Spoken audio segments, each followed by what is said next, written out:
This sect is one of the weirdest, most inexplicable, and sinister. And the most entrancing thing when it comes to this sect is that neither the Russian Tsars nor the Soviet government could cope with it and stop it. According to some reports, even in the 21st century there are at least 9 followers of this sect. In short, Skoptsy are people who voluntarily cut off their genitals so as not to sin. Despite them being called Skoptsy, they call themselves white pigeons, or even lambs of God. And this is the topic of this episode. This is Secret Chronicles, a channel where you can discover the big and small secrets of 20th century and not just 20th century. And today we will tell you about the Skoptsy sect and how they came to be. The way the sect emerged is quite unique.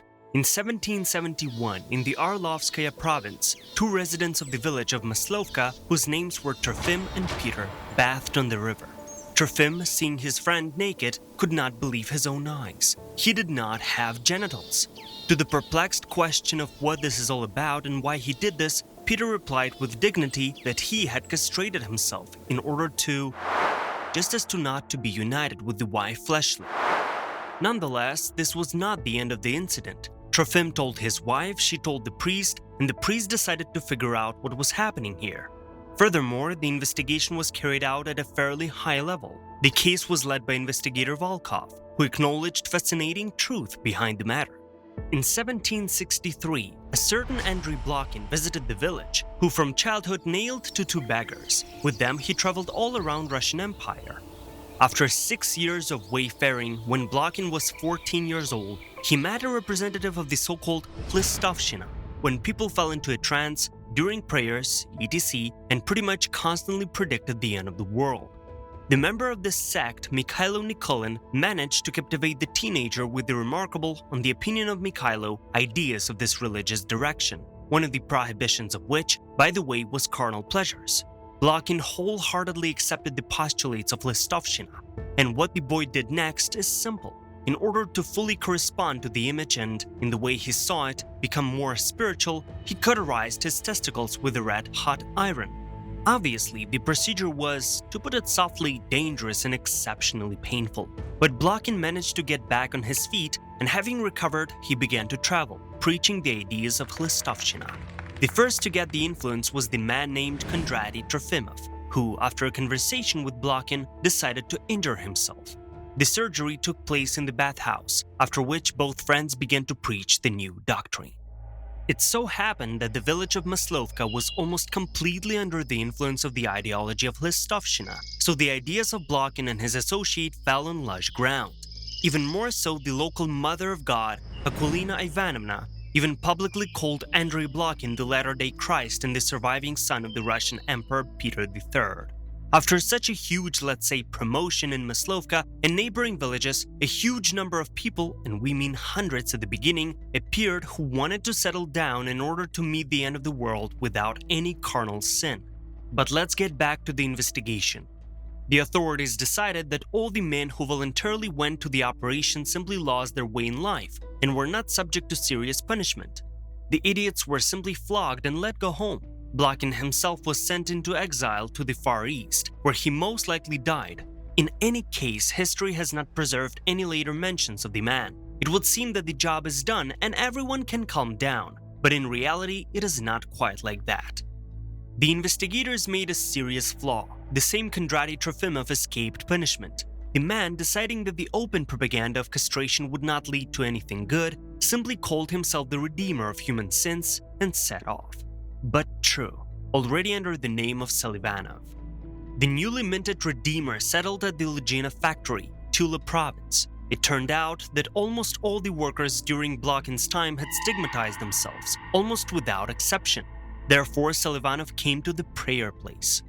Then things got more diverse. The factory bought raw materials from the peasants, constantly equipping expeditions. With them, Selivanov traveled from village to village, preaching the ideas of castration.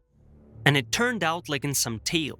Times were pretty unstable then, so the ideas of aggregation quickly spread among the peasantry, then Philistines, and later even in St. Petersburg, the capital back then, there were followers who voluntarily deprived themselves of their genitals.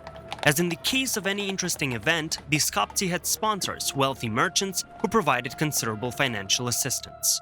At the same time, an interesting curiosity arose. The Skoptsy men ceased to be drafted into the army at all, since the fact is that as soon as at least one appeared in a military unit without a genital, several soldiers instantly repeated his feat. Only from that moment did the authorities finally came to conclusion that the Skoptsy began to really pose a serious danger. Therefore, all the Skoptsy were almost indiscriminately sent to Siberia. Silvanov was one of the first to go there. But when Paul I ascended the throne in 1796, Silvanov resurfaced. However, soon he was forcibly sent to a psychiatric hospital, where he met a certain supposedly Chamberlain Yelansky, who served at the court of the Polish king. It's self-explanatory that two pseudo-psychos quickly found a common language, and Yelansky was not sick, but sent for political beliefs. Actually, it was Yelansky who became the author of the creation of special posts for Skoptsy men, including within the army. Yes, the project that Yelansky sent to the Tsar received an unexpected continuation. The hapless Chamberlain was exiled to Suzdal for life. Silvanov himself, released from the psychiatric hospital, went wandering again. But soon, finally, his star rose. The craze for mysticism at the court of Alexander I led Silvanov to the capital, where he was given shelter by wealthy merchants who bear the surname Nenastievs. As claimed by certain reveals, the idea of castration even made its way to the imperial palace, and even the emperor himself decided to voluntarily settle down.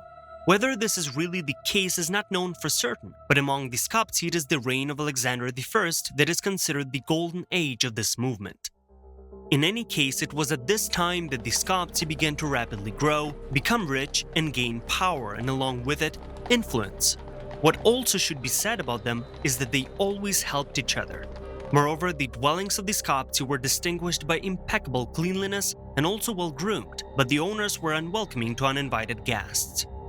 The prosperity of the Skoptsy ended in the year 1820, when two nephews of Knyaz or Prince Miloradovich voluntarily cut off their genitals. This infuriated the prince himself, and he made sure that Silvanov was sent into lifelong exile at the St. Euthemius monastery in Suzdal. There, the Redeemer died in 1832. However, even after this, the idea remained alive. Silvanov's grave became a place of pilgrimage, where the most ardent followers even dug holes nearby in order to be closer to their idol. Later, the ideas of Skoptsy spread even among women. The most unique thing is that the Skoptsy quickly turned into a very powerful and rich sect. Since ordinary society did not accept them, the Skoptsy maintained extremely close ties with each other throughout all of Russia. And by the way, all issues were resolved simply with amazing efficiency. For one example, if a large sum of money was required for something, then the Skoptsy collected it quickly. If it was necessary to ensure the delivery of bread to the city or village, the issue was resolved almost immediately. And over time, the organization of the Skoptsy gained such strength that the next in their understanding, Christ and Savior emerged, a certain Kuzma Lysin, who once loudly declared, "Sabaoth, in my son, the second Redeemer, you are my beloved son." By the way, Lysin gave all his companions the names of biblical prophets, and then he decided to take over the royal throne. Lysin's plans were to create a whole army of almost 1,500,000 companions who would help capture the capital, elevate Lysin to the throne, who was then to begin the righteous judgment, or judge whom to be whom and why. The government, at this point, thwarted the grandiose ambitions of the madman, and arrested both the new one-to-be Jesus and his associates. Although, even this did not affect the lives of ordinary Skoptsy men and women in any way. Their communities even established trade with Britain and steadily grew rich. It is a well-known fact that the so-called Morsian community in 1872 kept financial reservoir in the amount of more than 1 million rubles, which back then in Tsarist times was just an astronomical amount.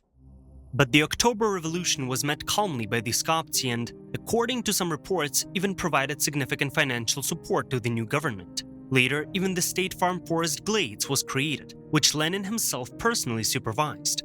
More so, at the dawn of Soviet power, a special newspaper, Sectarian Communist, was also published.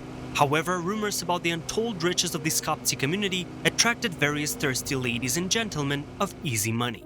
Thus, Skoptsy men and women and those who had ties with them were often captured and tortured to tell where exactly untold treasures were kept. By the way, Soviet investigators later became interested in the same exact thing.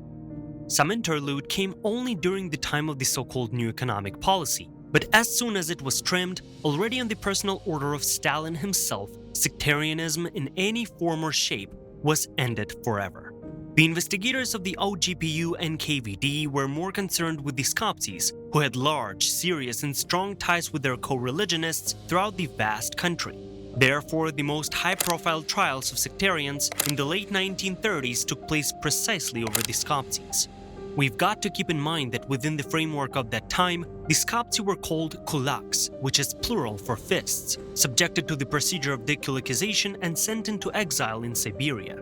Many received sentences ranging from 2 to 10 years in the harsh conditions in the camps. According to official history, though, the last trial took place in 1929, after which nothing more was heard about the Skoptsy. Despite the relatively short duration of the camps, there is literally no information about the Skoptsy who did return back. So the followers of the most terrible sect and the ideology itself disappeared for some time. True, already in 1999 in the Moscow region, representatives of the seemingly long disappeared sect met with the Russian journalist Alexander Kolpakov. One of them said that he was castrated in the mid-50s by his grandfather, who promised in return a whole box of royal gold chervonets. Two others said that they were copied by their own father, so it's impossible to talk about the disappearance of this ideology today. It is possible that even now the secret Skoptsys, like 100 years ago, maintain strong ties and are also rapidly getting wealthier and wealthier. Thank you for watching this episode. We truly hope that you don't just find our episodes entertaining, but also discover something new for yourself. Subscribe, leave a like, and expect new episodes on the channel. See you later.